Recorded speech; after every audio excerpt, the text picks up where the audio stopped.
একটু মনোযোগ সহকারে প্রমাণ লিখো, আশা করি ভালো কিছু হবে। আর টেনশনের কোনো কারণ নাই, যে সময়টুকু আছে এই সময়টুকুই প্রত্যেকদিন অন্তত তুমি তোমার ক্ষেত্রে তুমি মিনিমাম 5 ঘন্টা করে রেগুলার পড়তে থাকো। আর যে ঠিক আছে পরীক্ষার ভাই। যে গ্যাপ গুলো আছে গ্যাপ গুলো একটু পূরণ করে নাও। এই রানিং পড়ার মাঝে আগের যে গ্যাপ আছে গ্যাপ গুলো পূরণ করে নেবা। ইয়াসমিন কেমন আছো? ভাইয়া আলহামদুলিল্লাহ ভালো আছি। আপনি ভালো আছেন? হ্যাঁ ভালো আছি। তোমাদের ঝিনাইদহে কি বৃষ্টি হচ্ছে, ঝড় হচ্ছে? বাসায় শুনলাম যে হচ্ছে অনেক ঝড় হচ্ছে। ও, তুমি কোন জায়গায় আছো? আমি ঢাকাতে আছি ভাইয়া। ও আচ্ছা আচ্ছা, এই জন্য আমিও ফোন দিয়েছিলাম, শুনলাম যে ঝড় বৃষ্টি হচ্ছে অনেক। আচ্ছা, আমরা মূল পড়ায় ফিরে যাই। আমরা দেওয়ানি কার্যবিধি আজকে স্টার্ট করব। আমাদের প্রথম প্রশ্ন, দেওয়ানি আদালতের এখতিয়ার বলতে কি বুঝো? আদালতের এখতিয়ার বলতে বোঝাচ্ছে যে মামলা বিচারতে গ্রহণ এবং বিচার করা, মামলা বিচারতে গ্রহণ এবং বিচার করার ক্ষমতা, এই ক্ষমতাকেই বলা হয় এখতিয়ার। এখতিয়ার কত প্রকার? এখন বিভিন্ন ওয়ে বিভিন্ন রকমের রেফারেন্স দেওয়া আছে, বিভিন্নভাবে কাটছাট করা আছে। আপনারা এত ডিপে যাবেন না, ডাইরেক্ট সরাসরি লিখবেন দেওয়ানি আদালতের এখতিয়ার 5 প্রকার। আর্থিক এখতিয়ার, বিষয়গত এখতিয়ার, আদি এখতিয়ার, আঞ্চলিক এখতিয়ার, আপিল এখতিয়ার। এই যে 5 প্রকার, এই 5 প্রকার বিষয়টা আপনারা জাস্ট এই 5 প্রকারটা লিখবেন। ভাই 6 ধারাতে এখতিয়ার সম্বন্ধে বলা আছে 3টা, বিষয়বস্তুগত এখতিয়ার, আঞ্চলিক আর আর্থিক এখতিয়ার। এখন আদি এখতিয়ার আর আপিল এখতিয়ার 6 ধারাতে নাই। 6 ধারাতে নাই, আপনার এই দুইটা আপনি নিয়ে চলে আসবেন, ঠিক আছে? 6 ধারাতে নাই, কিন্তু আপনি 5 প্রকারই দিবেন, 5 প্রকার এখতিয়ারই দিবেন। এখানে আপনার প্রথমটা আসতেছে বিষয়গত এখতিয়ার, তারপরে আসতেছে আপনার আর্থিক এখতিয়ার, এখতিয়ার, আঞ্চলিক এখতিয়ার, আপিল এখতিয়ার, আদি এখতিয়ার। আদি এখতিয়ার আছে কোন কোন আদালতের বলেন তো? আদি আদি এখতিয়ার আছে আপনার আদি এখতিয়ার আছে যুগ্ম জেলা জজ, সিনিয়র সহকারী সহকারী জজ, সিনিয়র সহকারী জজ, যুগ্ম জেলা জজ। এই 3টা আদালতের কি আছে? আদি এখতিয়ার আছে। আর কিছু কিছু ক্ষেত্রে জেলা জজের আদি এখতিয়ার আছে। জি এইটা আপনার উল্লেখ করার দরকার নাই, যদি পারেন তাহলে উল্লেখ করবেন। আর কোন প্রকার এখতিয়ার নাই অতিরিক্ত জেলা জজ, অতিরিক্ত ঠিক জেলা আছে? জজ। হ্যাঁ, এখন এই যে 5 প্রকার বললেন, 5 প্রকারের পরে জাস্ট এইটুকু লিখবেন। আর এই যে দেওয়ানি আদালত কত প্রকার, দেওয়ানি আদালত কত প্রকার, এইটা আপনার সিভিল কোর্ট অ্যাক্টের 3 ধারাতে আছে। সিভিল কোর্ট অ্যাক্টের 3 ধারা, এই সিভিল কোর্ট অ্যাক্টের 3 ধারাতে আপনারা 5 প্রকার দেওয়ানি আদালত আছে। এখানে আপনারা পাবেন জেলা আদালত, জেলা জজ আদালত, অতিরিক্ত জেলা জজ আদালত, যুগ্ম জেলা জজ আদালত, সিনিয়র সহকারী জজ আদালত, সহকারী জজ আদালত। এখন এই যে 5 প্রকার দেওয়ানি আদালত আছে, দেওয়ানি আদালতের আবার আর্থিক এখতিয়ার আছে। এই আর্থিক এখতিয়ারটা আপনার বলা আছে সিভিল কোর্ট অ্যাক্টের 18-19 ধারাতে। এখন যদি আপনার এই ধরনের কোনো প্রশ্ন আসে তখন কিন্তু আপনারা দেওয়ানি কার্যবিধির ধারা উল্লেখ করবেন না, আপনারা অবশ্যই আইনটা মেনশন করবেন যে সিভিল কোর্ট অ্যাক্টের এত ধারা এত ধারা, এটা উল্লেখ করে আপনারা প্রশ্ন লিখবেন। এখন আর্থিক এখতিয়ার কত কত আছে? সহকারী জজের আর্থিক এখতিয়ার আপনার আছে 1 থেকে 15 লক্ষ টাকা। আর সিনিয়র সহকারী জজের আর্থিক এখতিয়ার আছে 15 থেকে 25 লক্ষ টাকা। আর যুগ্ম জেলা জজের আদালতের যুগ্ম জেলা জজ আদালতের আর্থিক এখতিয়ার আছে 15 লক্ষ টাকার উপরে, 15 লক্ষ টাকার উপরে থেকে সীমাহীন, অনির্দিষ্ট। এটা হলো আপনার যুগ্ম জেলা জজ আদালতের আর্থিক এখতিয়ার।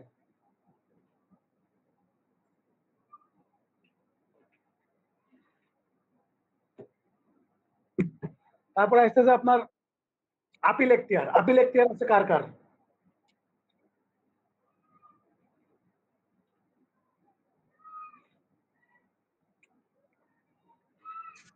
আপিল এখতিয়ার হচ্ছে জেলা জজ আর অতিরিক্ত জেলা জজ।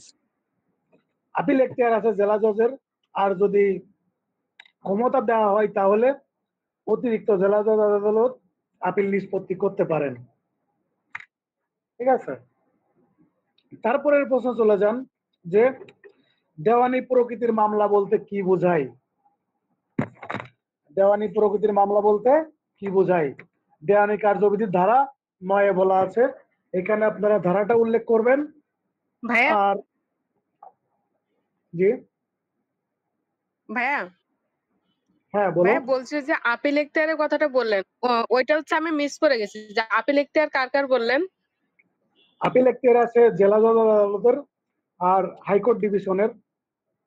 এখন এই হাইকোর্ট ডিভিশন এবং জেলা জজ আদালতের, আর এখন যদি ক্ষমতা দেওয়া হয়, ক্ষমতা দেওয়া হলে অতিরিক্ত জেলা জজ আদালত কি করতে পারে? আপিল এখতিয়ার বা আপিল নিষ্পত্তি করতে পারে।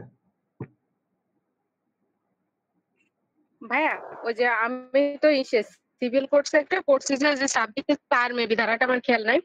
ওইখানে তো ভাইয়া যুগ্ম জেলা জজকেও যদি ক্ষমতা প্রদান করা হয় তাহলে যুগ্ম জেলা জজের নিকটও সরাসরি আপিল করা যায়। তো এটা লিখবো না ভাইয়া? হ্যাঁ, এটা লিখবা, যুগ্ম জেলা জজ এবং অতিরিক্ত জেলা জজ যদি ক্ষমতা দেওয়া হয়, সরাসরি না, যদি ক্ষমতা দেওয়া হয় তাহলে আর কি, ইম্পোর্ট করা হলে তারপরে আর কি। স্যার আসসালামু আলাইকুম। স্যার গ্রাম আদালতের আপিল কোথায় হয়? হ্যাঁ, আরফিন আপু বলেন। গ্রাম আদালতের আপিল কোথায় হয়? আপু আপনার কথা আমরা ক্লিয়ার শুনতে পাচ্ছি না। ভাই উনি জিজ্ঞাসা করছে গ্রাম গ্রাম আদালত। আদালতের আপিল কোথায় হয়? সহকারী জজ গ্রাম আদালতে হয়। আদালতের আপিল,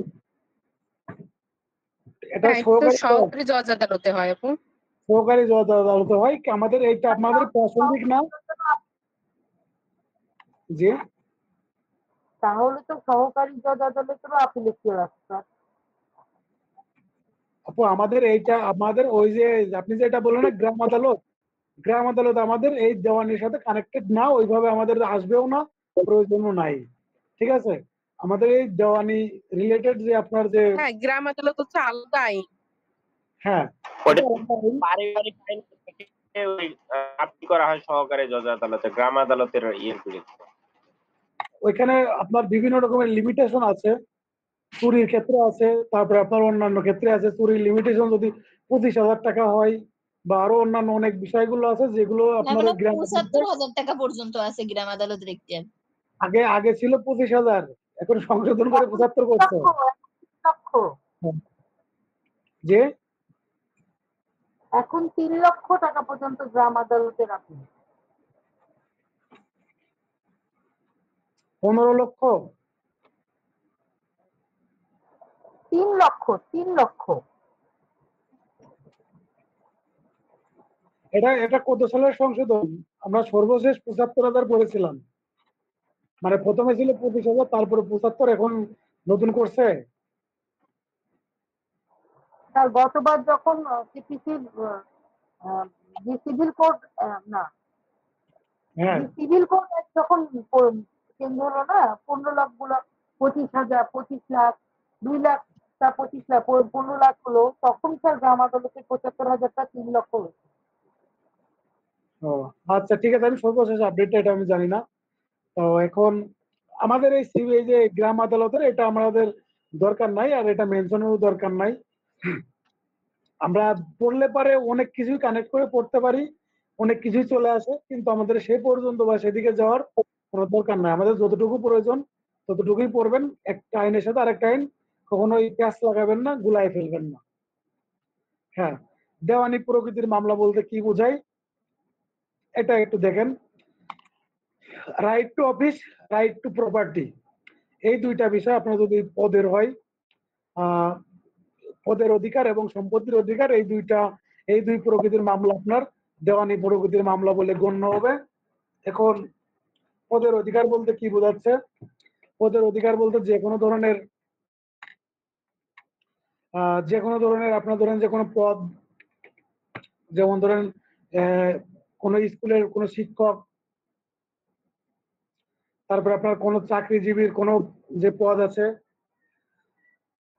সেই পদ এবং অন্যান্য যে রিলিভেন্ট আছে যে যে বিষয়গুলো এই পদ রিলেটেড সেই সংক্রান্ত যে কোনো মামলা, তারপরে আপনার এই যে প্রপার্টি রিলেটেড যে কোনো মামলা, সেটা আপনার দেওয়ানি প্রকৃতির মামলা। এটা 9 ধারা থেকে জাস্ট আপনারা এই দুইটা পয়েন্ট ভালো করে উল্লেখ করবেন এবং রাইট টু প্রপার্টির মধ্যে কোনগুলো ইনক্লুড হয় এবং রাইট টু অফিসের মধ্যে কোনগুলো ইনক্লুডেড হয় এগুলো আপনারা একটু মনোযোগ সহকারে একটু লিখে রাখবেন এবং এই দুইটা পয়েন্ট একটু ওই বিষয়গুলো ইনক্লুড করে তারপরে লিখবেন। তারপরে ভাইয়া মসজিদের ইমামের ক্ষেত্রে কি প্রযোজ্য হবে পদের অধিকার? জি জি জি রাশেদ, মসজিদের ইমামের ক্ষেত্রে হ্যাঁ পদের এটা অধিকার প্রযোজ্য হবে রাইট টু অফিস।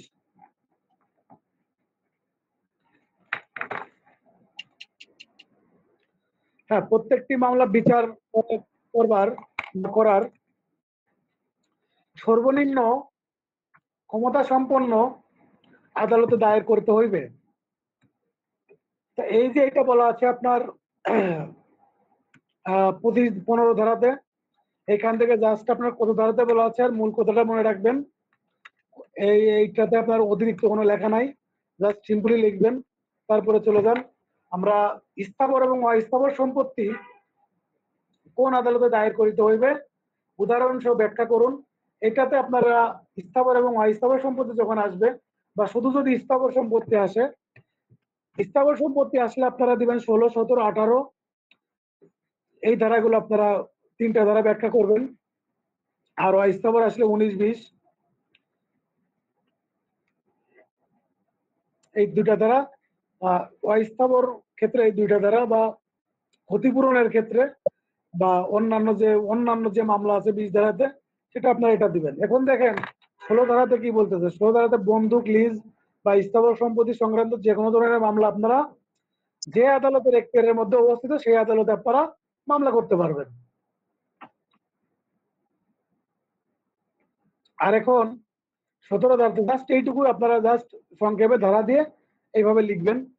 17 ধারাতে যদি এখতিয়ার সম্পর্ক যদি অনিশ্চিত থাকে, অনিশ্চিত 17 ধারাতে বলা আছে একাধিক আদালতে যদি আপনার এখতিয়ার থাকে বা কোন আদালতের এখতিয়ারের মধ্যে আছে এটা যদি কনফিউশন ক্রিয়েট হয়, তাহলে আপনারা যে কোনো আদালতে মামলা দায়ের করতে পারবেন।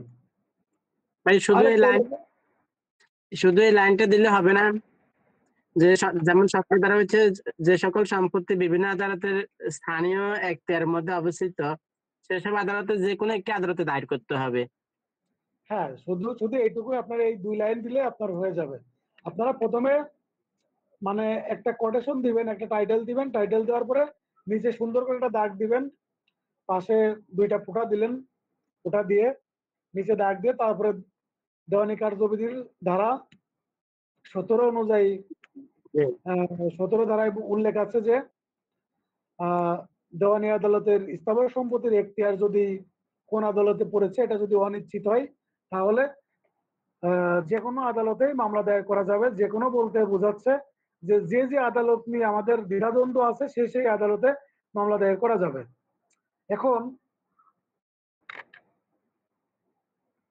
আরেকটা বলতেছে যে দ্বিধাদ্বন্দ্ব না, বিভিন্ন 17 ধারাতে আপনার বিভিন্ন এখতিয়ার বিভিন্ন আদালতের মধ্যে যদি এখতিয়ার পরিলক্ষিত হয়, সেই ক্ষেত্রে আপনারা যে কোনো একটা আদালতে মামলা দায়ের করতে পারবেন।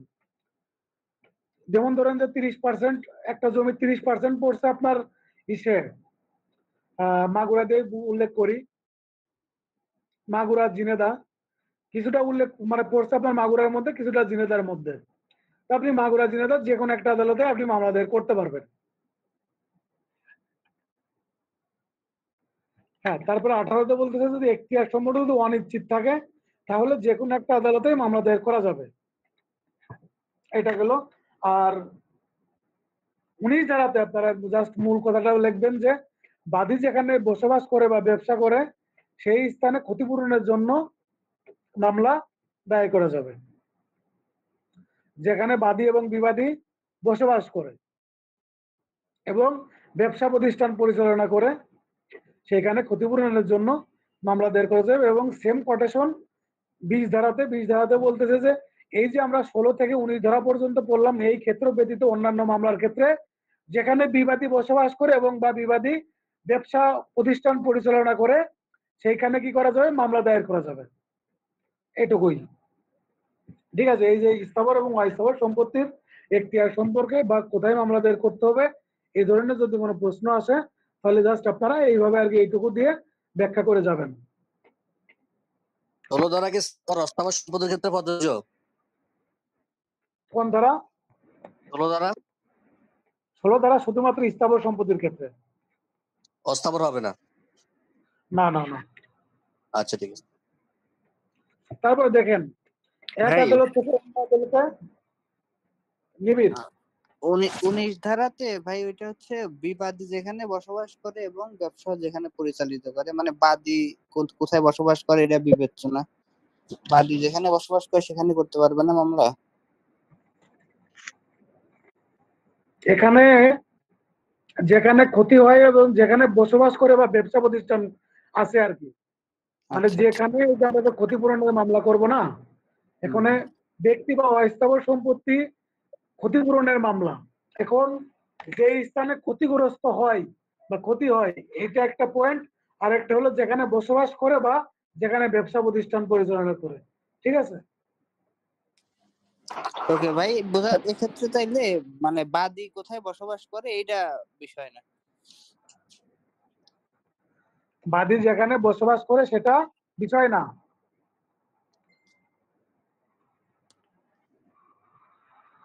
আচ্ছা ভাইয়া, 16 ধারাতে তো 16 ধারা উমতে বলা আছে যে আটককৃত অস্থাবর সম্পত্তি উদ্ধারের মামলা। এখানে তো আবার অস্থাবর কথাটার উল্লেখ আছে। 16 ধারাতে হ্যাঁ, কি বলা আছে? আটককৃত অস্থাবর সম্পত্তি উদ্ধারের মামলা।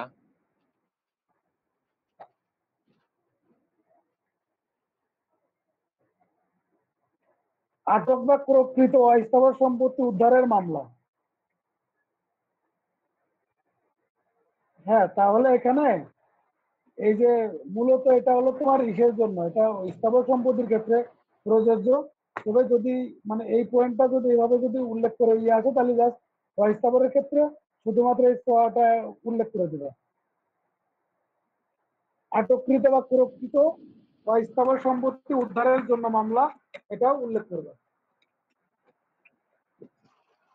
আচ্ছা ভাইয়া, ধন্যবাদ। যে আমাদের ঢাকাতে প্রচন্ড পরিমাণে বৃষ্টি শুরু হয়েছে।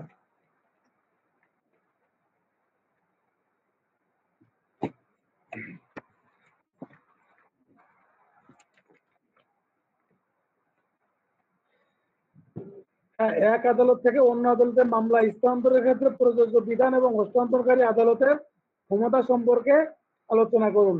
22, 23, 24 ধারা। 22, 23 এবং 24 ধারা, এই ধারাগুলো খুবই গুরুত্বপূর্ণ। আমরা যে এই যে আপনার 24 পর্যন্ত যে ধারাগুলো পড়তেছি এটা খুবই গুরুত্বপূর্ণ।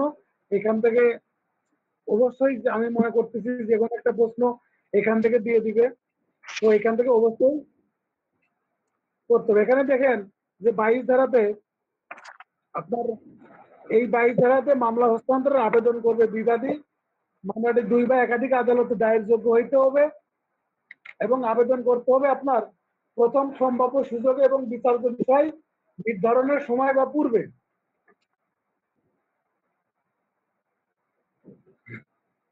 এবং এই ধারাতে অপর পক্ষকে অবশ্যই নোটিশ প্রদান করতে হবে। নোটিশ প্রদান করা বাধ্যতামূলক। নোটিশ প্রদান করা বাধ্যতামূলক।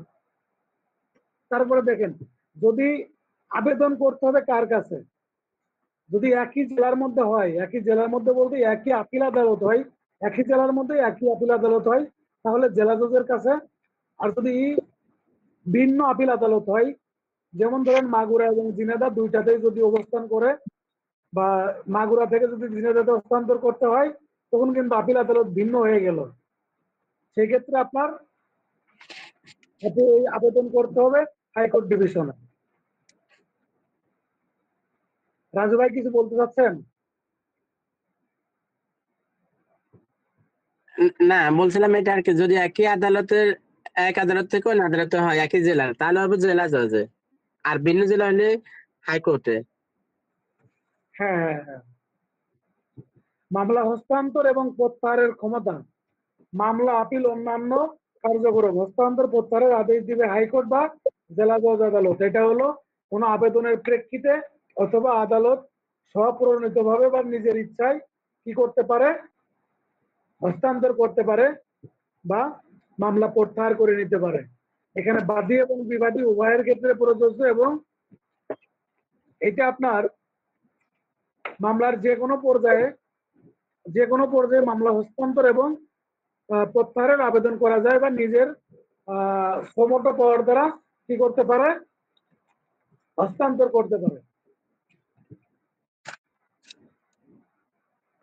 এই যে আপনার যে 22, 23, 24 এটা মূলত আপনার 22 ধারাটা হস্তান্তর করা এক আদালত থেকে অন্য একই আপিল আদালতের মধ্যে এক কোর্ট থেকে অন্য কোর্টে যদি মামলা হস্তান্তর করা হয় বা হস্তান্তর করার আবেদন করা হয় সেক্ষেত্রে জেলা জজের কাছে, আর যদি ভিন্ন আপিল আদালত হয় সেক্ষেত্রে আপনারা হাইকোর্ট ডিভিশনে আবেদন করতে হবে।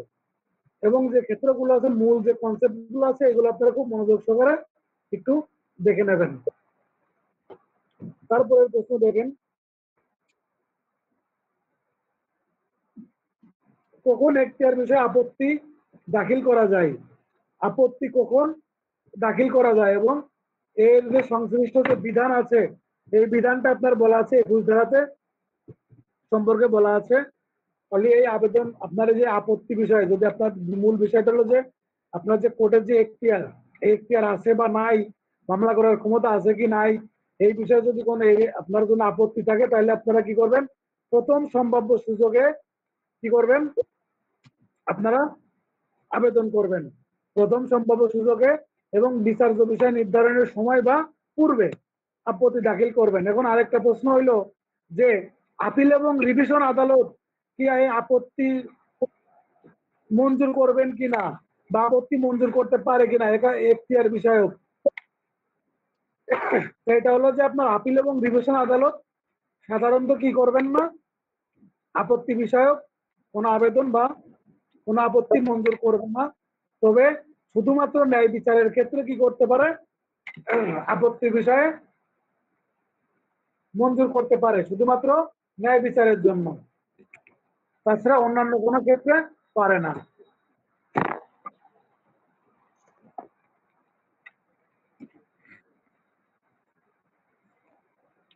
এই যে আমাদের যে এই যে আপত্তি বিষয়ে মামলা হস্তান্তর, মামলা দায়েরের ক্ষেত্রসমূহ কোথায় কোথায় দায়ের করতে হবে এবং যে প্রথম যে এইখান থেকে আপনার প্রবলেমেটিক প্রশ্ন হওয়ার কিন্তু অনেক একটা সম্ভাবনা আছে এবং প্রবলেমেটিক প্রশ্ন হওয়ার সম্ভাবনা প্রবল, এবং এখান থেকে প্রশ্ন হলে সাথে অবশ্যই একটা প্রবলেমেটিক প্রশ্ন দিয়ে দেবে।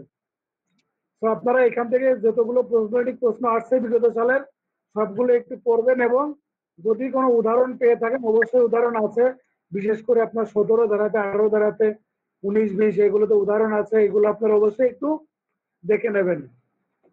অবশ্যই একটু উদাহরণগুলো পড়বেন এবং খুব মনোযোগ সহকারে দেখবেন।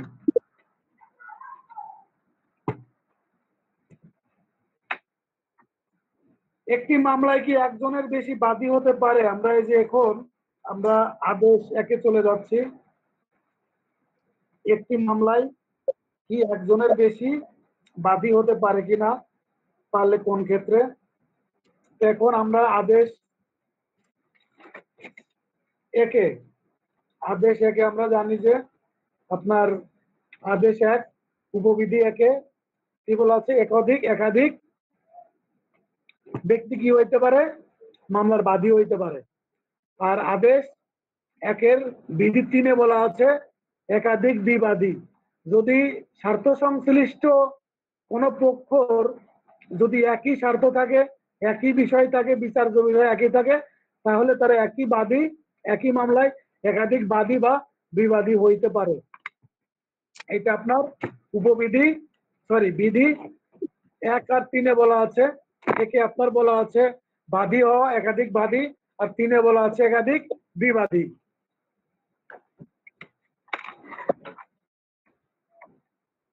এখন দেখেন যে কজ অফ অ্যাকশন কাকে বলে? কজ অফ অ্যাকশন কাকে বলে? রাশেদ,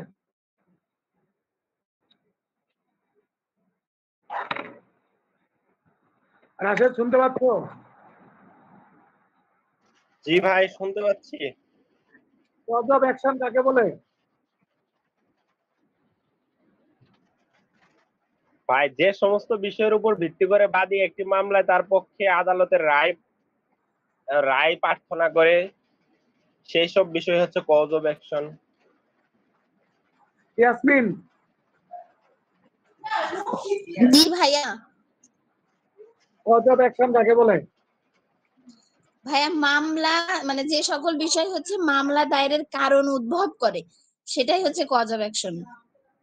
হ্যাঁ, মামলা দায়েরের কারণ উদ্ভব হয় যখন কজ অফ অ্যাকশন ছাড়া কিন্তু আপনি মামলা দায়ের করতে পারবেন না। এটা সিভিল হোক আর ক্রিমিনাল হোক, দুইটা ক্ষেত্রেই কজ অফ অ্যাকশন লাগবে। কজ অফ অ্যাকশন ছাড়া মামলা দায়ের করা যাবে না। যদিও এটা আপনার সিভিল আইনের একটা প্রিন্সিপাল বা সিভিল আইনের নীতি, তারপরেও এই ক্ষেত্রে ক্রিমিনাল লতেও কজ অফ অ্যাকশন গুরুত্বপূর্ণ। কজ অফ অ্যাকশন ছাড়া মামলা দায়ের করা যায় না। এবং বিচার্য বিষয়ে এবং কোন ধারায় পড়তেছে এবং কোন ধারায় আপনি বিচার্য বিষয় বা আপনি চার্জ গঠন করবেন, এটা ফৌজদারির ক্ষেত্রে চার্জ গঠন বলা হচ্ছে। এই চার্জ গঠন করবেন এবং সেটার কারণ কি, এবং ওই যে অপরাধ সংগঠিত হয়েছে এই অপরাধ সংগঠনের আপনার কোন কারণে আর কি মামলা দায়ের করবেন, এটা গুরুত্বপূর্ণ। আর এই কারণটাই হলো আপনার কি কজ অফ অ্যাকশন। তারপর দেখেন যে necessary parties, proper parties, representative suit কাকে বলে? এই যে সেপারেটলি আপনার বলা আছে necessary party, proper party. Necessary party বলতে যে পার্টির অনুপস্থিতিতে কি করা যায় না, আদালত আদেশ দিতে পারে না। আর যে পার্টির অনুপস্থিতিতে বিচারক করতে পারে না, ডিগ্রি প্রদান করতে পারে না, বা আপনার চূড়ান্ত সিদ্ধান্ত দিতে পারে না, সেটা হলো প্রপার পার্টি। আর রিপ্রেজেন্টেটিভ স্যুট হলো যে আপনার বলা আছে আদেশ একের রুল, আদেশ 1 বিধি 8-এ বলা আছে। এখন এখানে আপনার একই বিষয় নিয়ে যদি একাধিক ব্যক্তির যদি একই স্বার্থ থাকে, সেই ক্ষেত্রে আপনার কি করা যাবে, রিপ্রেজেন্টেটিভ স্যুট দায়ের করা যাবে। এই রিপ্রেজেন্টেটিভ স্যুটের ক্ষেত্রে আপনার অবশ্যই আদালতের অনুমতি লাগবে। বাদীর খরচে আপনার কি দিবেন, সমন দিবেন, এই বিষয়গুলো ইনশিওর করে দেন আর কি রিপ্রেজেন্টেটিভ স্যুট করা যাবে। আরেকটা বিষয় যে ট্রান্সপোজিশন অফ পার্টিজ, এটা কাকে বলে? ট্রান্সপোজিশন অফ পার্টিজ এটা বাদীকে বিবাদীতে পরিণত করা, মানে এক পক্ষকে আরেক পক্ষে পরিণত করা হচ্ছে ট্রান্সপোজিশন অফ পার্টিজ বা স্থলাভিষিক্তকরণ।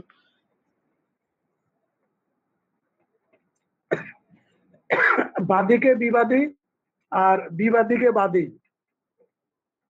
এই যে আপনার বাদীর এবং বিবাদীর যে অবস্থান পরিবর্তন করা, এটাই হলো মূলত ট্রান্সপোজিশন অফ পার্টিজ।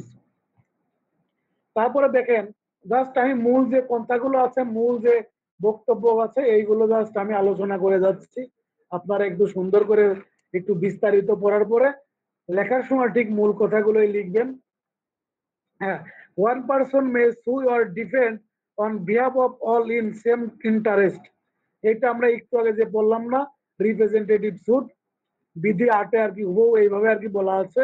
আপনারা এটা ওইখান থেকে জাস্ট রিপ্রেজেন্টেটিভ স্যুট কাকে বলে এবং কোন কোন শর্তে, এই শর্তগুলো সুন্দর করে একটু মুখস্থ করে রাখবেন।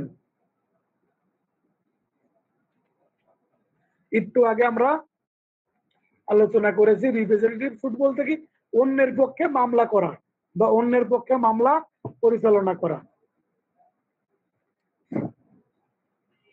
তারপরে দেখেন যে নন জয়েন্ডার, মিস জয়েন্ডার কাকে বলে? হ্যাঁ মোহিনী, ভাই, এই কোর্টে কি এই রিপ্রেজেন্টেটিভ স্যুট মানে হয়? আপনি দেখছেন এরকম? হ্যাঁ ওরও হচ্ছে, ওরও হয় অনেক ক্ষেত্রে, যে কিছুটা পিআইএল এর মতো আর কি। এই মামলাটা কিছুটা পিআইএল এর সাথে সামঞ্জস্যপূর্ণ, তবে এটা মানে হ্যাঁ, ডিফারেন্স ওইটাই আছে। একটু জানতে চাচ্ছিলাম যে যদি একটু বোঝাই বলতেন তাহলে ভালো হতো। বিষয়টা হলো যে, যেমন ধরো যে একটা গ্রামে 5,000 মানুষ আছে, 5,000 মানুষের যে তারা যে মূল একটা জেলা শহরে যে যোগাযোগ করবে, সেই যোগাযোগ করার রাস্তা তাদের নাই, এখন তারা চলাচল করতে পারে না। এই বিষয় নিয়ে যদি গ্রামের 5 জন ব্যক্তি বা 2 জন ব্যক্তি যদি কোনো মামলা দায়ের করে, তাহলে সেটা হচ্ছে রিপ্রেজেন্টেটিভ সুট। এটা হলো রিপ্রেজেন্টেটিভ সুট। আরেকটা বিষয় যে সাধারণ জনতা বা দেশবাসীর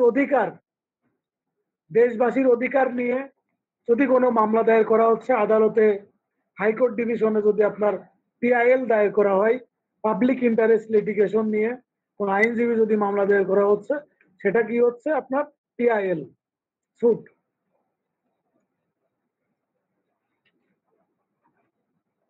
কিন্তু উভয় ক্ষেত্রে কি আসবে? জনগণ এবং রাষ্ট্রের স্বার্থ, আর জনগণই রাষ্ট্র। ভাইয়া ভাইয়া মাজদার হোসেন মামলাকে কি রিপ্রেজেন্টেটিভ সুট বলা যায় না? মাজদার হোসেন মামলা আমি মানে এটা আমি ডাইরেক্টলি বলতে পারতেছি না এটা রিপ্রেজেন্টেটিভ সুট কিনা। রিপ্রেজেন্টেটিভ সুট গুলা সাধারণত সুপ্রিম কোর্টেই তো বেশি হয়ে থাকে মনে হয়। হ্যাঁ, সুপ্রিম কোর্টে হয়, রিট আকারে দায়ের করে, রিট বা অন্যান্য আছে।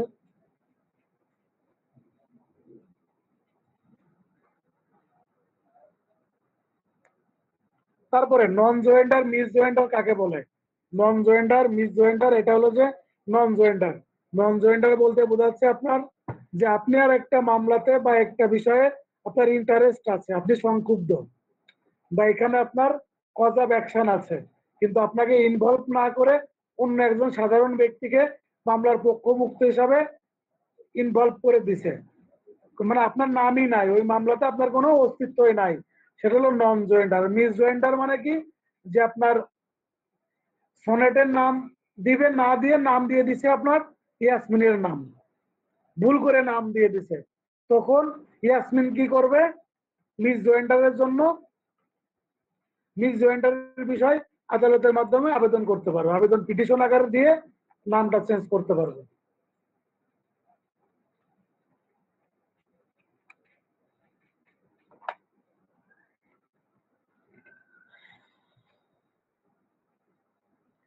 হ্যাঁ, তারপরে দেখেন যে আদেশ এবং ডিগ্রি কাকে বলে? ডিগ্রি কত প্রকার? আদেশ এবং ডিগ্রির মধ্যে পার্থক্য কি?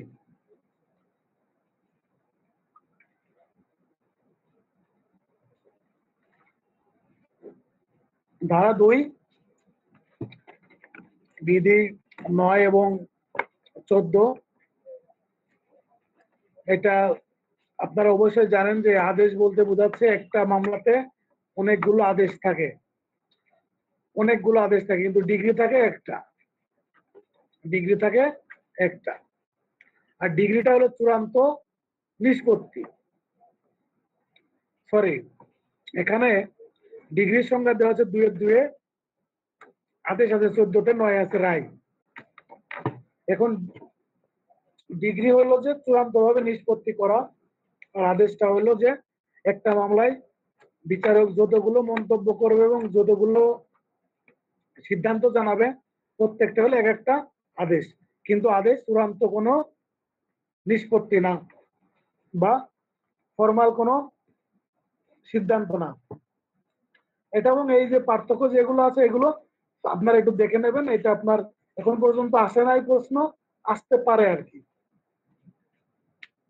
তারপরে বাদী কখন সংযুক্ত করা যায়, স্থলাভিষিক্ত করা যায় ও অপ্রয়োজনীয় পক্ষ কর্তন করা যায়, এটা আপনার 10-1 আর 10-2, এটাতে বলা আছে উপবিধি 1 আর উপবিধি 2, এটাতে বলা আছে কয়েকটা ক্ষেত্রে উল্লেখ করা আছে, এগুলো একটু আপনারা দেখে নেবেন। আর তারপরে আমরা চলে যাব, পরে দেখেন যে রেস সাবজুডিস কাকে বলে বা বলতে কি বোঝান। এটাতে ধরেন যে একই বিষয় নিয়ে একই বিষয় নিয়ে যদি আপনার একাধিক মামলা থাকে বা দুইটা মামলা থাকবে, এই দুইটা মামলায় একই বিষয়, একই বিচার্য বিষয়, একই পক্ষদের মধ্যে যদি আপনার দুইটা মামলা চলমান থাকে, এই দুইটা মামলা চলমান থাকলে পূর্বে দায়েরকৃত মামলাটি পরবর্তীতে দায়েরকৃত মামলাটি কি হবে? স্থগিত করা হবে বা স্টপ করা হবে। কিন্তু ওই মামলাটা খারিজ করা হবে না বা যে ওই মামলাটা ভ্যানিশ করে গেছে এরকম কোনো সিদ্ধান্ত দিবে না, জাস্ট স্টপ রাখবে, স্টপ দা প্রসিডিংস। এই হলো আপনার রেস সাব জুডিস নীতি। কি কি শর্ত পালন করতে হয়? এই যে কি কি শর্তের মধ্যে দুইটা মামলা থাকতে হবে, একটা পূর্বে দায়েরকৃত আর একটা পরবর্তী দায়েরকৃত, একই পক্ষদের মধ্যে একই বিচার্য বিষয় নিয়ে। এই হলো মূল বক্তব্য, এই হলো 3 মূল পয়েন্ট। এইগুলো আপনারা ভালো করে মনে রাখবেন এবং সুন্দর করে মুখস্থ রাখবেন। তারপরে দেখেন যে আর এটা বলা আছে আপনার 10 ধারাতে। আর রেস জুডিকাটা কাকে বলে, কি কি শর্ত পূরণ করতে হবে এবং উদাহরণ সহ আইনের বিধানের আলোকে আলোচনা করুন, এটা বলা আছে আপনার 11 ধারাতে। 11 ধারা আর 12 ধারার মধ্যে একটা হলো যে পূর্বে দায়েরকৃত, ওইটা বিচারাধীন আছে, পরবর্তীতে আরেকটা মামলা দায়ের করা। আর রেস জুডিকাটা এটা হলো যে আপনার পূর্বে দায়েরকৃত এবং পূর্বে নিষ্পত্তিকৃত, মানে নিষ্পত্তি হয়ে গেছে, রায় হয়ে গেছে, ডিগ্রি হয়ে গেছে, পরবর্তীতে সেম বিষয় নিয়ে আবার একটা মামলা দায়ের করলো, তখন পরবর্তী যে মামলা ছিল সেটা কি হয়ে যাবে? খারিজ হয়ে যাবে বা মামলাটা আপনার নিবেই না। এটা যদি শো করা যায় তাহলে রেস জুডিকাটা কর্তৃক বারিত হয়ে যাবে। এখন দেখেন যে রেস জুডিকাটার যে বৈশিষ্ট্য আছে, এখানে আপনার এই রেস সাবজুডিস যেটা, এটারও সেম বৈশিষ্ট্য, একই পক্ষদের মধ্যে একই বিচার্য বিষয় নিয়ে দুইটা মামলা, একটা পূর্বে নিষ্পত্তিকৃত। আর 10 ধারাতে বলতেছে আপনার একটা মামলা ওই পূর্বের মামলাটা চলমান আছে, আর 11 ধারাতে বলতেছে পূর্বের যে মামলা ছিল সেটা আপনার পূর্বে নিষ্পত্তিকৃত।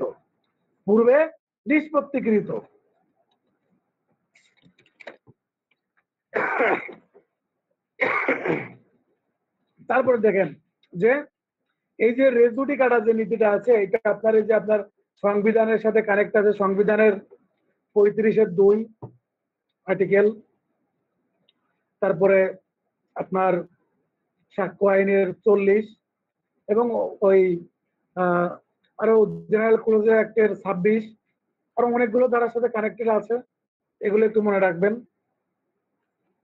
যদি কখনো মনে হয় প্রয়োজন হয় আপনারা উল্লেখ করে দিবেন। তারপর দেখেন একতরফা ডিগ্রির ক্ষেত্রে রেস জুডিকাটা নীতি প্রযোজ্য কি না।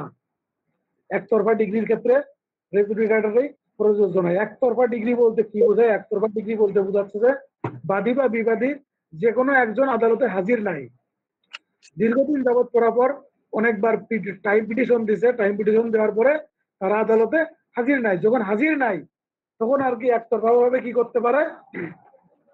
আদালত সেটা মামলা নিষ্পত্তি করতে পারবে। এই নিষ্পত্তি, এই যে একতরফা ডিগ্রি যেটা, এটা কিন্তু একটা প্রকার ডিগ্রি বা রায় তারপরে আর কি দেয় হলো ডিগ্রি। এখন রায় যখন দিয়ে দিচ্ছে তখন কিন্তু এটা চূড়ান্ত ভাবে নিষ্পত্তি হয়ে যাচ্ছে। তো যখন চূড়ান্ত ভাবে ডিগ্রি হচ্ছে বা নিষ্পত্তি হচ্ছে, সেটা কিন্তু রেস জুডিকাটা হিসাবে গণ্য হইবে।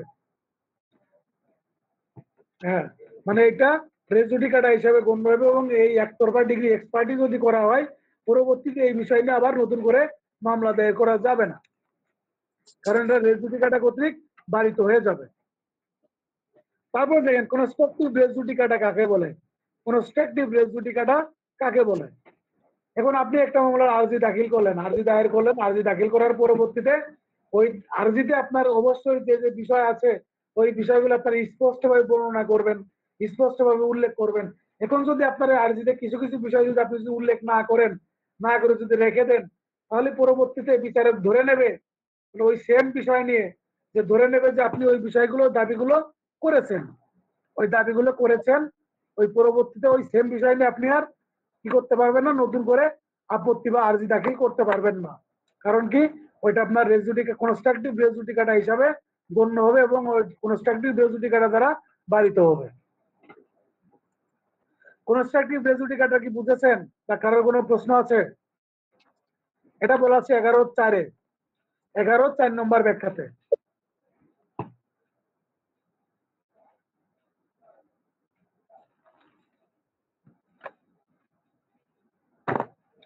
এই কনস্ট্রাকটিভ রেস জুডিকাটার আরেকটা নাম আছে, একটা হলো ডাইরেক্ট রেস জুডিকাটা, আরেকটা হলো ইনডাইরেক্ট রেস জুডিকাটা। আর এই যে আপনার কনস্ট্রাকটিভ রেস জুডিকাটা, এটা হলো আপনার ডাইরেক্ট ইনডাইরেক্ট রেস জুডিকাটা। আর ডাইরেক্টটা বলা আছে আপনার তিন বিধি, তিন ব্যাখ্যা, 3 নম্বর ব্যাখ্যাতে। আর এই যে 11 ধারাতে যে 6টা ব্যাখ্যা আছে, 6টা ব্যাখ্যা আপনারা মুখস্থ রাখবেন, সরাসরি মুখস্থ রাখবেন।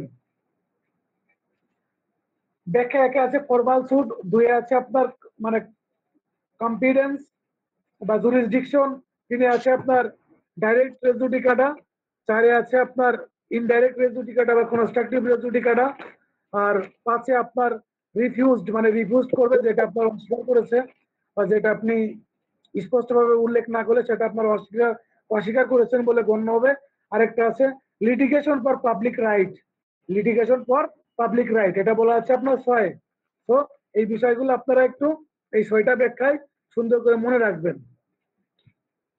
তারপরে চলে যাব যে রেস জুডিকাটা রেস সাবজুডিসের মধ্যে পার্থক্য, এটা তো বলা হলো, আপনারা জাস্ট দুইটা সুন্দর করে একটু পার্থক্য দেখে রাখবেন। তারপরে দেখেন যে প্লিডিংস, প্লিডিংস থেকে আপনাদের এখানে এই যে মুসাবিদ্দাটা আসবে, একটা যে আরজি দাখিলের একটা মুসাবিদ্দা তৈরি করুন, আরজি দাখিলের একটা মুসাবিদ্দা তৈরি করুন বা জবাব দাখিলের মুসাবিদ্দা তৈরি করুন। তা আমরা পরবর্তী ক্লাসে সময় করে আমরা কি করব, এই আরজি দাখিলের মুসাবিদ্দা সম্পর্কে আমরা একটা ক্লাস নিব। আগামী সোমবারের দিন আমরা দেওয়ানি কার্যবিধির আর একটা ক্লাস নিব। বুধবারের দিন যতটুকু পারবো ততটুকুর মধ্যে একটা দেওয়ানি কার্যবিধি পরীক্ষা নিব। আর যদি মঙ্গলবারে পারি তাহলে মঙ্গলবারে আমি যদি কমপ্লিট করতে পারি নোট বা অন্যান্য যে বিষয়গুলো আছে আপনাদের যাতে বুঝতে সুবিধা, এইভাবে যদি আমি নোট কমপ্লিট করতে পারি তাহলে আগামী মঙ্গলবারের দিনে আপনাদের এই দেওয়ানি কার্যবিধির মুসাবিদ্দা নিয়ে ক্লাস নিব। আমি শিওর দিচ্ছি না, যদি আমার মঙ্গলবার দিন কোর্টে কাজ কম থাকে, যদি কম থাকে তাহলে আমি কোর্টে না গিয়ে আপনাদের এইটা আমি কমপ্লিট করে দিব। হ্যাঁ, তারপর দেখেন প্লিডিংস বলতে কি বুঝেন। প্লিডিংস বলতে বোঝাচ্ছে আরজি এবং লিখিত জবাব। আরজি এবং লিখিত জবাব এই দুইটাকেই কি বলা হচ্ছে, প্লিডিংস। রাজু ভাই কিছু বলছেন? কিছু না বলে একটু মিউট করেন। প্লিডিংসে কি কি বিষয় থাকবে, প্লিডিংসে কি কি বিষয় থাকবে? এখানে অবশ্যই আপনার ম্যাটেরিয়াল ফ্যাক্ট থাকবে, এভিডেন্স থাকবে না, এটা 2-এ বলা আছে।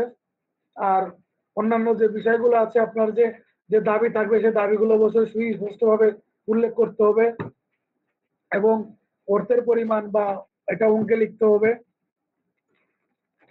এবং যে বাদী এবং বিবাদীর নাম আছে, প্রার্থিত প্রতিকার আছে, সকল বিষয়গুলো আপনারা সুস্পষ্টভাবে আরজিতে উল্লেখ করতে হবে। এখানে আরজির যে যে যে বিষয় উল্লেখ করতে হয় সেসব বিষয়গুলো সুস্পষ্টভাবে উল্লেখ করবেন।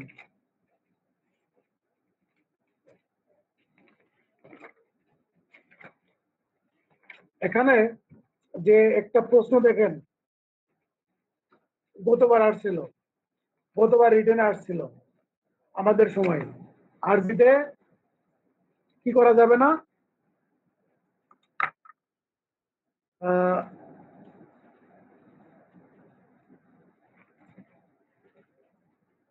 এভিডেন্স অ্যাড করা যাবে না, শুধুমাত্র ম্যাটেরিয়াল ফ্যাক্ট উল্লেখ করতে হবে। এটা আপনার একটা ইংরেজি টার্ম আছে, সেই টার্ম অনুযায়ী আপনাদের এই প্রশ্নটা আসছিল যে pleadings two state material fact not evidence, not evidence. এইটা আপনাদের জন্য মনে হয় না গুরুত্বপূর্ণ, তারপর আপনারা একটু দেখে রাখবেন, কারণ কোনো না কোনো ভাবে হয়তো কানেক্টেড হয়ে যাইতে পারে।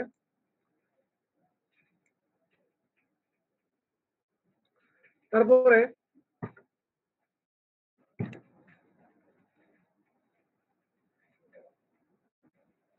প্লিডিংস এর সমর্থনে দলিল দাখিলের পদ্ধতি কি সংশ্লিষ্ট বিধানের আলোকে আলোচনা করুন। এই যে প্লিডিংস এর সমর্থনে যে দলিল দাখিল করতে হয় বা এই পদ্ধতি বলা আছে আপনার বিধি 14 এবং 15-তে। এখান থেকে 14 এবং 15 এটা একটু দেখে নেবেন। এখানে আপনার প্লিডিংসে কারা স্বাক্ষর করবেন বা কি কি বৃত্তান্ত আছে, যেমন সংশ্লিষ্ট পক্ষ, তার প্রতিনিধি, তার উকিল, আর্জি এবং জবাব, আর পক্ষগণ স্বাক্ষর করতে না পারলে তার যে ক্ষমতাপ্রাপ্ত যে আইনজীবী আছে সে আপনার স্বাক্ষর করবেন। এবং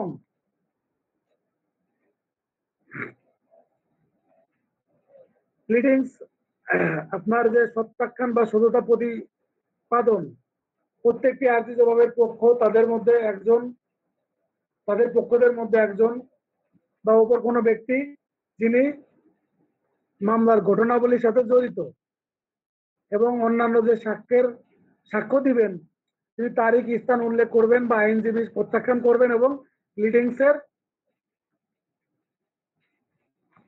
যে আপনার যে প্লিডিংসের যে আপনার বিস্তারিত যে আছে উপাদান আছে, এই উপাদান এবং অন্যান্য যে বিষয় আছে সেটা নিয়ে আপনারা কি করতে পারবেন, দলিল দাখিল করতে পারবেন। এবং দলিল দাখিল দলিল, হ্যাঁ এটা ইয়াসমিন ভাই বিধি 9 তো উল্লেখ করা লাগবে ভাইয়া। 9 জি 9-এ দলিলের ফলাফল বর্ণনা করতে বলছে। এখানে দলিল সারমর্ম সেক্ষেত্রে গুরুত্বপূর্ণ, সেক্ষেত্রে সংক্ষেপে বর্ণনা করলে যথেষ্ট, গুরুত্বপূর্ণ না হলে করা নিষ্প্রয়োজন। দলিল এটা দলিলের ফলাফল যেহেতু বলছে এটা উল্লেখ করা যায়, তবে এখানে কোন কোন ক্ষেত্রে করা আছে এটা আর কি 14 এবং 15-তে এটা একটু বিস্তারিত লিখলেই হবে। এই যে আমাদের দলিল প্লিডিংস এর সমর্থনে দলিল দাখিলের পদ্ধতি কি, সংশ্লিষ্ট বিধানের আলোকে আলোচনা করুন। এই বিষয়টা আপনারা আরেকটু ভালো করে একটু দেখে নেবেন। আর পরবর্তীতে দেখেন, পরবর্তী প্রশ্নটা চলে যাচ্ছি। প্লিডিং সংশোধন বলতে কি বুঝেন? সংশোধনের আবেদন কখন করা যায়? আমরা জানি যে প্লিডিং সংশোধন বা স্ট্রাইক আউট এটা যে কোনো পর্যায়ে করা যায়, মামলার যে কোনো পর্যায়ে করা যায়। এবং প্লিডিং সংশোধনের যে সংশোধন বলতে বোঝায় যে প্লিডিংসে যদি আপনার কোনো ভুল থাকে বা অপ্রয়োজনীয় কোনো কিছু চলে আসে সেটাতে আপনার স্ট্রাইক আউট করবেন। এবং সংশোধন বলতে বোঝাচ্ছে আপনার প্লিডিংস এর প্রার্থিত প্রতিকার থেকে শুরু করে আপনার বিচার্য বিষয় এবং অন্যান্য যে বিষয়গুলো আছে প্রত্যেকটা বিষয়ে আপনারা কি করতে পারবেন, মামলার যে কোনো পর্যায়ে সংশোধনের জন্য আবেদন করতে পারবেন। আবেদন করে এটা কি করা যাবে, সংশোধন করা যাবে।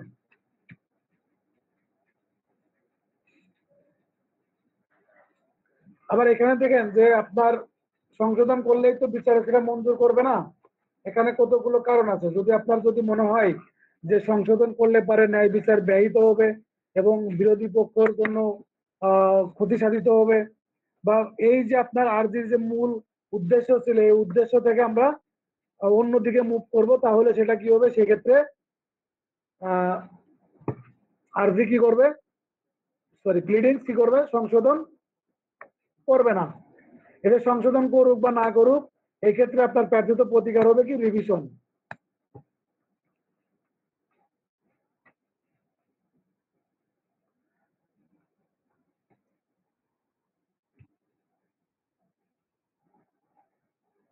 আর্জি জবাব সংশোধনের কতগুলো ক্ষেত্র আছে, যে ক্ষেত্রের উপর ডিপেন্ড করে আপনার কি করা যায়, আর্জি জবাব সংশোধন করা যায়।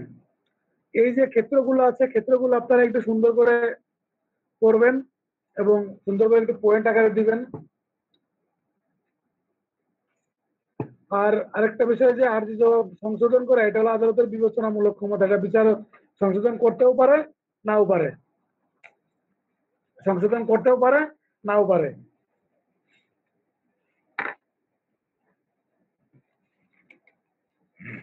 স্ট্রাইক আউটের ক্ষেত্রে মামলার যে কোনো পর্যায়ে সংশোধন করার আদেশ দিতে পারে, কর্তন বা সংশোধন করে আদেশ দিতে পারে। এবং এখন দেখেন যে এই স্ট্রাইক আউটের যে বিষয়গুলো আছে এটা যদি অপ্রয়োজনীয় হয়, কুৎসাজনক হয়, সৃষ্ট বিচার ক্ষতিগ্রস্ত বা বিভ্রান্ত বা বিলম্বিত হওয়ার সম্ভাবনা সৃষ্টি হয়, সেক্ষেত্রে কি করতে পারে, মানে স্ট্রাইক আউট করতে পারে, সংশোধনের আদেশ দিতে পারে। এখানে আপনার স্বপ্রণোদিত ভাবে করতে পারে এবং কোন পক্ষের আবেদনে প্লিডিংস কি করতে পারে, সংশোধন করতে পারে। এই যে সংশোধন স্ট্রাইক আউট করতে পারে, এখানে যদি আপনার স্ট্রাইক আউটের যদি কোনো আদেশ প্রদান করে থাকে তাহলে সেটা কি করা যাবে, প্রতিকার হবে কি রিভিশন। এই যে 17 ধারা এবং 16 ধারা দুইটা ক্ষেত্রে কি করা যাবে, প্রতিকার হবে কি রিভিশন। এটা মঞ্জুর করুক বা না মঞ্জুর করুক, যে কোনো ক্ষেত্রেই রিভিশন করতে হবে, দুইটা ক্ষেত্রেই।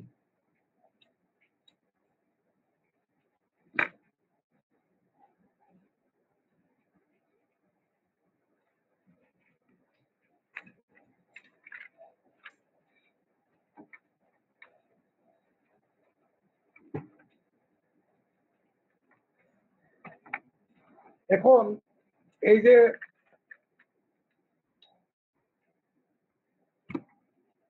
প্লিডিংসে কি কি বিষয় উল্লেখ থাকবে এটা একটু কেউ একজন বলেন তো।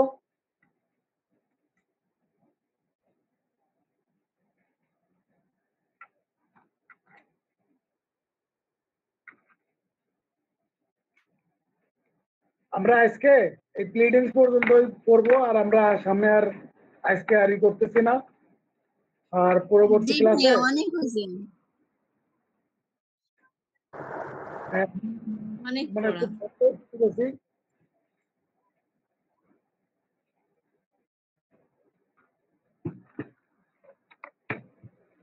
এখন আপনারা এই যে আমরা আগে যে পড়লাম এখান থেকে কিছু প্রশ্ন জিজ্ঞাসা করে আপনারা যে যে আছেন দু একজন করে নিজের মতো করে উত্তর দিবেন।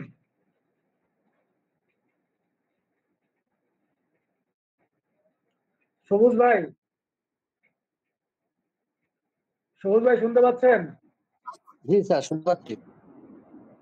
দেওয়ানি আদালত কত প্রকার, কি কি? দেওয়ানি আদালত 5 প্রকার। কোন আইনে বলা আছে 5 প্রকার?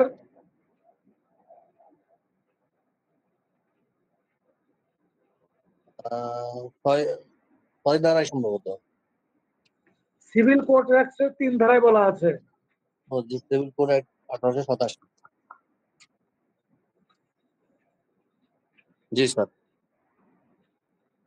হ্যাঁ, এখন দেওয়ানি আদালতের এখতিয়ার কত প্রকার? দেওয়ানি আদালতের এখতিয়ার 3 প্রকার। 5 প্রকার। 5 প্রকার।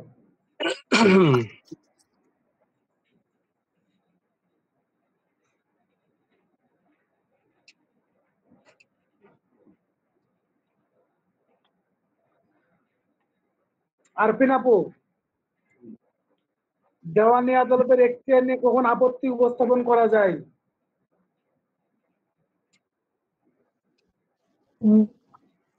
এখানে কি স্যার 3টা গ্রাউন্ডই বলবো, আর্থিকভাবে, আঞ্চলিকভাবে আর হচ্ছে এখতিয়ারগতভাবে, মানে হচ্ছে দেওয়ানি প্রকৃতিগতভাবে আর কি। 3টা বিষয়ের উপরে আপত্তি স্থাপন করা যায়। প্রকৃতিগতভাবেও করা যায় যদি দেওয়ানি প্রকৃতির না হয়, যদি আর্থিক এখতিয়ারের মধ্যে না দেওয়া মানে মোকদ্দমাটি দায়ের না করা হয়, এবং আঞ্চলিকভাবে যদি উক্ত এখতিয়ার মানে আদালতের এখতিয়ার না থাকে অঞ্চলভিত্তিক, তাহলে আপত্তি স্থাপন করা যায়।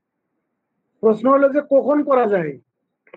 স্যার যে 21 কোনো ধারা পর্যায়ে, না সম্ভাব্য প্রথম পর্যায়ে এবং চূড়ান্ত মানে সম্ভাব্য প্রথম সুযোগে, সরি 22 ধারা 21 ধারা অনুসারে সম্ভাব্য প্রথম সুযোগে, যত তাড়াতাড়ি সম্ভব।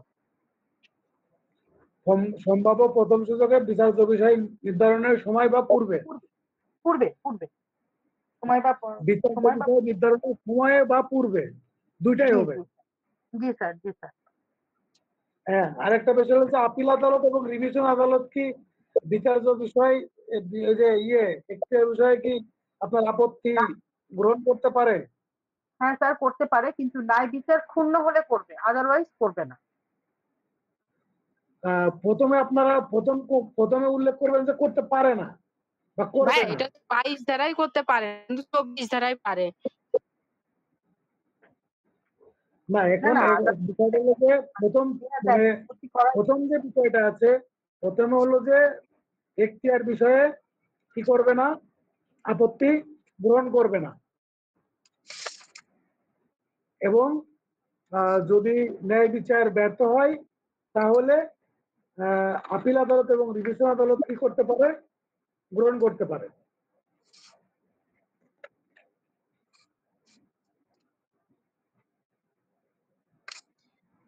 ভাই এখানে যদি মনে করেন যে প্রথম সম্ভাব্য সুযোগে যদি আবেদন না করা হয়, পরবর্তীতে যদি দেখা যায় যে ন্যায় বিচারের স্বার্থে ব্যর্থ হয়েছে, তখন তো করতে পারবে আপিল বা ডিভিশন আদালত।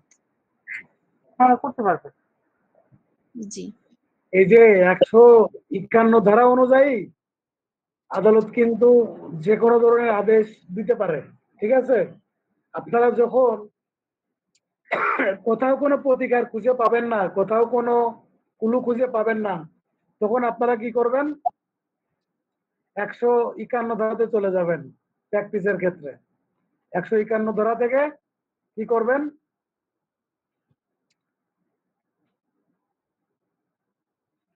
151 ধারায় আবেদন করে দিবেন।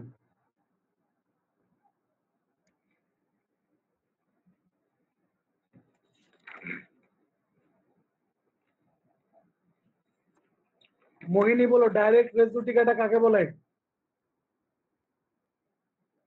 কি বলবো ভাইয়া, কি বলবো ভাইয়া? ডাইরেক্ট রেস জুডিকাটা কাকে বলে?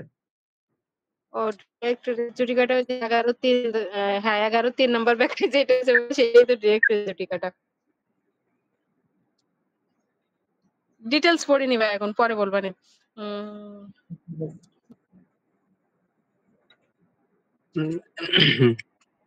11-3 তো হচ্ছে ইনডাইরেক্ট না ভাই? 11-3 ইনডাইরেক্ট। 4 ও হ্যাঁ 11-4 ইনডাইরেক্ট বলা আছে।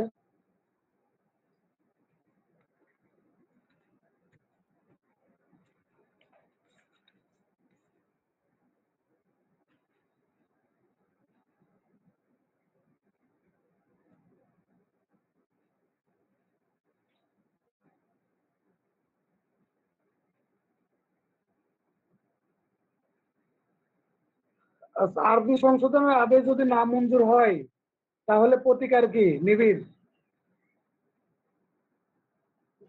জি ভাই, আবার একটু বলুন। আরবি সংশোধনের আবেদন যদি না মঞ্জুর হয় তাহলে প্রতিকার কি? আরজি সংশোধনের আবেদন রিভিশন ভাই। রিভিশন, রিলিয়া। আরজি জবাব কাকে বলে, সরি মানে প্লিডিংস কাকে বলে? রিলিয়া কি শুনতে পাচ্ছ? রিডিং হচ্ছে আর লিখিত জি জবাব। ভাইয়া শুনতে পাচ্ছি। যে জি ভাইয়া শুনতে পাচ্ছি। হ্যাঁ বলো যে প্লিডিংস কাকে বলে? ভাইয়া হচ্ছে আরজি আর লিখিত জবাবকে প্লিডিংস বলে। আরজি কে দাখিল করে বাদী। আর লিখিত জবাব বিবাদী। হ্যাঁ।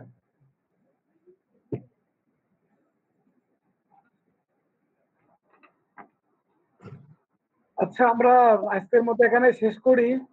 ক্লাসটা মনের মতো নিতে পারি নাই, তার জন্য দুঃখিত। আর না ভাইয়া ক্লাস ভালো হয়েছে। স্যার আর আমার এই একটা কথা, পর্যন্ত জি জি আরফিনা বলেন। স্যার পরীক্ষাতে আমার কোশ্চেন মানে মনের মতো মনে হয়নি স্যার।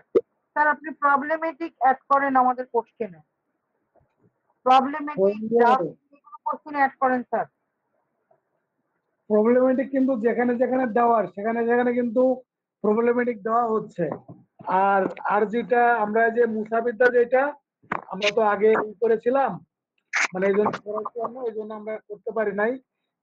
এই যে দেওয়ানি থেকে আমরা অবশ্যই মুসাবিদ্যা অ্যাড করব, এবং পরবর্তী পরীক্ষা থেকে যে যে বিষয়গুলো কানেক্টেড হবে প্রত্যেকটা বিষয়ে আমরা কি করব, মুসাবিদ্যা অ্যাড করবো। আমাদের কিন্তু মুসাবিদ্যার ক্ষেত্রে আমাদের শুধু মিস গেছে, আমাদের এসআর অ্যাক্টের মুসাবিদ্যা মিস গেছে, সেটা আমরা দেওয়ানির সাথে আমরা কানেক্ট করে দিব, দেওয়ানির সাথে কানেক্ট করে দিব। আর ফৌজদারি মুসাবিদ্যা তো আমরা শেষ করেইছি। আগামী মঙ্গলবারে ইনশাল্লাহ আমরা যদি পারি তাহলে দেওয়ানি মুসাবিদ্যা শেষ করে আমাদের বুধবারে যে পরীক্ষাটা হবে ওই পরীক্ষাতে আমরা দেওয়ানি, এবং শনিবারে যে পরীক্ষা হবে আমরা আগামী শনিবারের দিন আমরা দেওয়ানিটা শেষ করে ফেলবো। আগামী বুধবারে পরীক্ষা নিব, আবার শনিবারে পরীক্ষা নিব। এই দুইটা পরীক্ষা নেওয়ার মাধ্যমে আমরা শেষ করব। আর এর মাঝে যতটুকু সম্ভব ক্লাস নিব, ক্লাস নিয়ে চেষ্টা করব শেষ করার জন্য। এবং তারপরে সপ্তাহে আমরা ফৌজদারি কার্যবিধি শেষ করব। শেষ করার পরে তারপরে আমরা ঈদের আগে মিনিমাম আমরা দণ্ডবিধি পর্যন্ত শেষ করব। আর বার কাউন্সিল অর্ডার ওইটা আমরা ঈদের পরে পরবর্তীতেও যদি চলে যায় তারপরে ওইটা আমরা জাস্ট একদিন লাগবে, আমরা শেষ করব।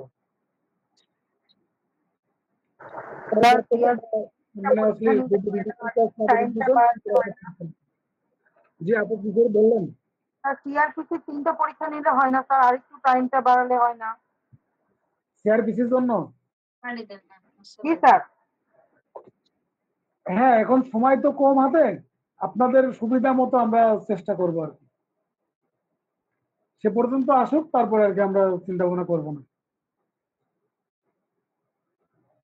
আচ্ছা ঠিক আছে আপু, আমরা দেওয়ানি কার্যবিধি যে পর্যন্ত পড়ালাম এই পর্যন্ত আপনারা সুন্দর করে একটু পড়ে নিয়েন। আল্লাহ হাফেজ, সবাই ভালো থাকবেন। আসসালামু আলাইকুম।